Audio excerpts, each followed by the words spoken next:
Hello, everyone. Welcome back to today's story. In this episode, after seeing Alex drive off with his beautiful and confident secretary, Ms. Trung, a wave of jealousy begins to grow inside Tuna. And just when her heart is tight with doubt, she walks into a breathtaking surprise. An enormous vegetable garden Alex secretly built just for her. But instead of simply feeling happy, Tuna is overwhelmed with confusion, insecurity, and questions she can't hold inside anymore.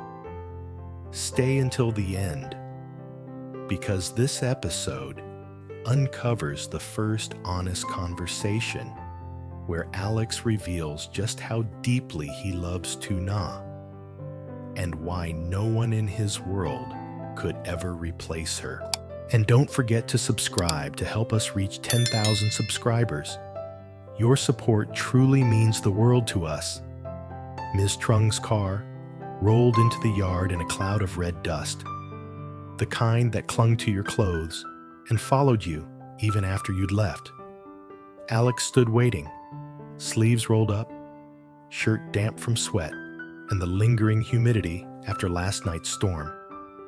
His expression was serious, focused in that way he always was when work consumed his entire mind.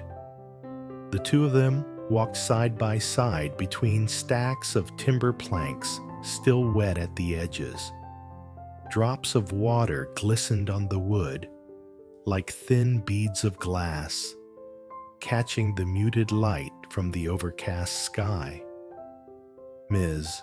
Trung spoke fast, her heels tapping crisply on the concrete as she flipped through the documents in her hand. "Customers are changing requirements," she said. "They want thicker timber now, longer pieces too. Mostly 1 met 3 instead of 1 nem. If we can't adjust quickly, other suppliers will move in." Alex didn't respond at first. His eyes scanned each board, calculating measurements, shifts in production, recalibrations, and the kind of investment this change would demand. He wasn't just looking. He was reading the wood like someone reading a roadmap to the future. "We'll adjust the machines," he said finally. His voice was low, but decisive, like a hammer coming down on an anvil. "We need bigger raw material. Survey the plantations." There was no debate, no hesitation. The decision cut cleanly through the air, and suddenly the two silent factories behind them didn't seem so silent anymore. It was as if they were waiting, holding their breath, preparing for the moment Alex breathed life back into them. They got into the car and sped off. The engine growled up the red dirt slope, dust curling behind them like smoke rising from a forge. Ahead stretched 50 hectares of acacia plantation, green, tall, alive, and humming quietly in the wind. When they stepped out, the forest swallowed them almost immediately. Leaves rustled overhead, sunlight slicing through the canopy in bright, shifting beams. The trunks towered like old pillars holding up the sky. Alex moved from tree to tree, pressing his palm against the bark, feeling the weight, the density, the promise. 50% meets the new size requirement, Ms. Trung reported from behind him. 50% smaller, but still usable. We can achieve total utilization. Alex nodded slowly, eyes narrowing with that unmistakable fire. He could already see sawdust flying, conveyor belts running, machines screaming back to life. A flawless stream of plywood, shipments leaving on time, orders doubling. 2 factories, once nearly dead, now resurrected by a new niche in the market. He ordered a detailed report by nightfall. His tone carried the urgency of a man who understood how fast an empire could collapse and how fast he intended to rebuild his. Wind rushed through the forest, the leaves swaying like they were whispering encouragement to him. Alex stood at the center of it all, looking almost like part of the forest himself, rooted, solid, and unshakable. What he didn't know was that miles away, someone else's heart was shaking for a very different reason. The iron gate of the home garden creaked open, just as sunset spread a soft orange wash across the sky. Tuna stepped inside carrying little Henry against her shoulder. His tiny fingers clutched her collar, his cheek resting peacefully. She wasn't expecting anything unusual. She thought she'd walk into the same empty space she always did. But today, everything had changed. Her eyes widened immediately. The vast cleared plot stretched before her like a small paradise. Perfect rows of vegetable beds lined the soft earth. Bamboo frames rising neatly, black netting draped overhead to protect the greens from early winter winds. The place looked like a dream, pulled out of someone's heart and planted into the soil. For a moment, she didn't breathe. "Alex!" Her voice cracked. Henry stirred, his big round eyes blinking curiously at the new world around them. The wind whispered over the fresh earth. The sunlight draped golden over the bamboo frames. It was beautiful, so beautiful it hurt. But the beauty wasn't what made her chest tighten. It was the fact that Alex had done all this alone, and she had no idea why. She stepped forward, heart thudding, confusion twisting inside her. The garden was enormous, much more than they needed. It must have taken days of hard labor, and he hadn't said a word. Her feelings tangled between awe and a strange pinch of jealousy that had been haunting her since earlier that afternoon, because just a few hours ago, she had seen something she never expected. When she had been leaving the market that morning, arms full of groceries for a customer, she caught sight of Alex's truck passing by. But he wasn't alone. His secretary, Ms. Trung, was sitting beside him. Hair neatly tied, blouse crisp, holding a folder on her lap, while talking to him with that professional ease. Alex was listening intently, too intently.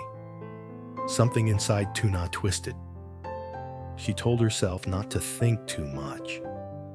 They worked together. They always had responsibilities to discuss. But why did her chest feel heavy? Why did her eyes follow the truck long after it had disappeared? Why did she feel so small, so distant, as if she was standing outside Alex's world instead of beside him? That subtle ache, she carried it all day. And now, staring at the enormous vegetable garden he built with his bare hands, tears pricked her eyes. Why did he do all this? Was it because he felt guilty about something? Was it because he knew she saw him with Ms. Trung? Her breath trembled. "Alex," she whispered again, voice softer, and then she saw him. Alex stepped out from behind the last bamboo frame. His shirt was dirt-stained, his hair messy, his palms still coated in soil. But his smile, bright, warm, breathtaking, hit her like sunlight after a storm. Henry's face lit up. He reached his tiny arms toward Alex and let out an excited squeal. Alex came over and lifted their son, hugging him tight. Then he looked at Tuna. She wasn't smiling. Not fully. Not the way she usually did. And he noticed immediately. He opened his arms for her, and she stepped into him. Because no matter how upset she was, her heart still beat fastest in his embrace. Her tears soaked into his chest, warm and desperate. Alex stroked her back gently. "You always walk so far, just to get vegetables," he murmured into her hair. "So I wanted to build you a big garden, right here, close to home." His voice shook with sincerity, with love. And for a second, everything inside her melted. But the sting of jealousy still lingered like a splinter beneath her ribs. Tuna stayed quietly pressed against Alex's chest, but her mind wasn't quiet at all. The garden was beautiful, almost overwhelming. Every bamboo stake, every raised bed, every carefully packed mound of dark soil was proof of how much effort Alex had poured into this. It wasn't a simple gesture. It was days of planning, labor, and thoughtfulness. A normal woman would only feel touched. But Tuna wasn't normal today. Jealousy, raw, unfamiliar, unsettling, clung to her like thin smoke she couldn't brush off. She pulled back slightly, just enough to look at his face. His smile was warm, sincere, completely unaware of the storm inside her. Why didn't you tell me you were doing all this?" Her voice trembled more than she wanted. Alex blinked, surprised by the way she asked rather than by the question itself. "You've been so busy," he said gently, "and I wanted it to be a surprise, something special, something useful." He glanced around the garden, pride flickering across his face. "You always carry heavy baskets from the market, walk so far just to get good vegetables for Henry. I thought this would help you."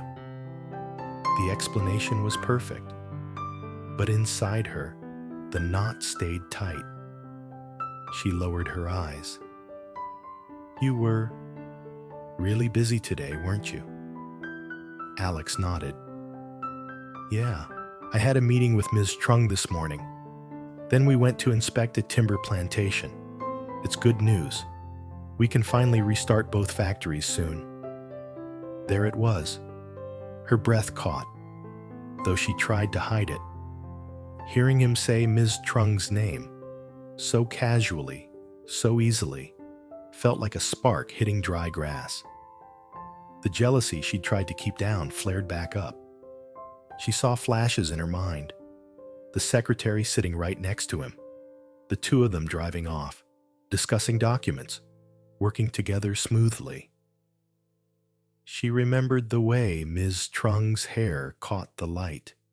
Neat and perfect. Nothing like Tuna, who had been sweating at the market all morning with dust on her clothes. A heaviness settled in her chest. Henry tugged playfully on Alex's collar, giggling. But even the baby's joy couldn't steady her racing thoughts. Alex finally noticed her silence. He reached for her hand, brushing his thumb gently across her knuckles. "What's wrong?" Her lips pressed tightly together. She didn't want to sound childish. She didn't want to accuse him. But the truth rose up like a stubborn tide. "I saw you today," she whispered. Alex frowned softly. "Saw me? Where?" "At the crossroads near the market," she said. "You were driving, and..." She swallowed hard. "Miss Trung was with you." The last part came out smaller than she intended.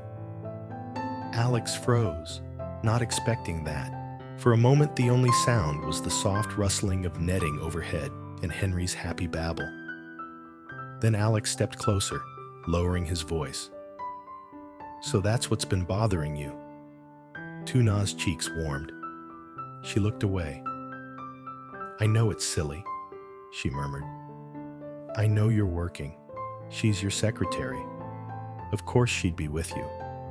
But when I saw the two of you together, it felt like I wasn't part of your world today."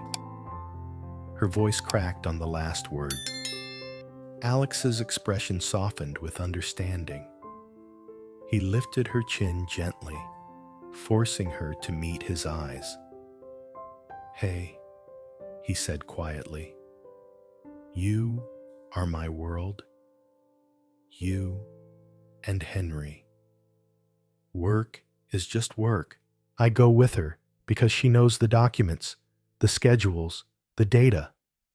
That's her job, but she's not the person I come home to." A breath trembled from Tuna's lips. He continued, "I built this garden for you, not for her, not for anyone else. And if you think for 1 second that someone could replace you—" He shook his head. "No one could, not in this life." Despite the reassurance, something in her still stirred with fear. The fear of not being enough, of being too simple, too ordinary, too outside of the polished world Alex worked in. She lowered her eyes again. "She's beautiful." Alex laughed softly, cupping her face. "Yes, beautiful, professional, smart, but she's not the woman I want to build a life with." His thumb brushed away a tear from the corner of her eye. "She's not the one I carried bamboo with for 3 hours just to build a shade cover." Tuna's heart jumped. "So, you're not interested in her?" "Interested?" He smiled, jokingly offended. "My entire life revolves around you two. Why would I look anywhere else?" Her chest loosened, the jealousy melting under the warmth of his words. But Alex wasn't done. "Actually," he added, "Ms. Trung asked about you today." This caught Tuna off guard. "Me?" "She asked why I kept checking my phone." Alex grinned. "I told her I was waiting for your message." Heat rushed to her cheeks. She laughed and said, "I turn soft every time your name comes up." Tuna blinked. That wasn't at all the behavior she expected from the secretary she'd been suspecting from afar. "She respects you," Alex continued, "and she knows very well that I'm taken. Completely." Tuna finally let out a soft, shaky breath. The jealousy that had been burning through her since morning slowly extinguished, replaced by a gentle warmth that spread through her chest. She leaned her forehead against Alex's collarbone. "I'm sorry." "Don't apologize," he whispered, wrapping his arm around her shoulders. "It means you care." Henry squealed again, patting Tuna's cheek as if trying to comfort her too. Alex chuckled and kissed the top of their son's head. "See? Even Henry knows Mama was jealous." Her eyes widened. "I wasn't that obvious." "You were so tense I could feel it from across the garden," he teased. Tuna pushed lightly against him, embarrassed. "Stop teasing me." "I will," Alex said, "on one condition." She looked up, confused. He touched her cheek softly. "Next time, if something makes you jealous, just tell me. Don't hold it in alone." Her eyes softened. She nodded. Alex pulled her close again. Henry squished between them and laughing uncontrollably now. The sun dipped lower, bathing the garden in pink and gold. For a long moment, the three of them stood in the center of that new vegetable paradise. Just a man, a woman, and a child, wrapped in the warmth of a love honest enough to overcome jealousy. The winter wind began to rise, but their little family stayed close, wrapped in an invisible blanket of tenderness. Finally, Tuna whispered, "Alex, thank you. For the garden. For explaining. For everything." He kissed her forehead. "For you, I'd build 1,000 gardens." And under the fading sky, with the scent of fresh soil rising around them, Tuna realized something. Love isn't measured by grand gestures or perfect words. Sometimes it's measured by a man who works all day in the dirt and still comes home with his heart completely hers.